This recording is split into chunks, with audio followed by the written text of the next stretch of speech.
Hello guys, welcome back to the channel. So today I'll tell you how to delete Instagram account permanently. For this you just have to open your Instagram app and then you just have to open your profile.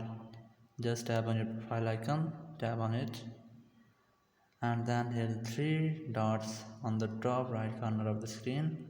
Just tap on it. And here you have an option of account center.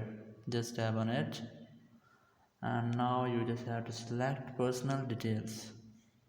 Here's that, just tap on it, and then tap on account ownership and control.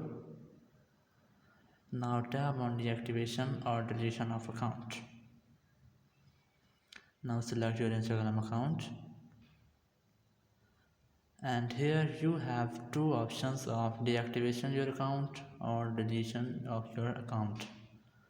So if you select the first option, so your account will be deactivated for some time, and if you select the second option, so your account will be deleted permanently from Instagram.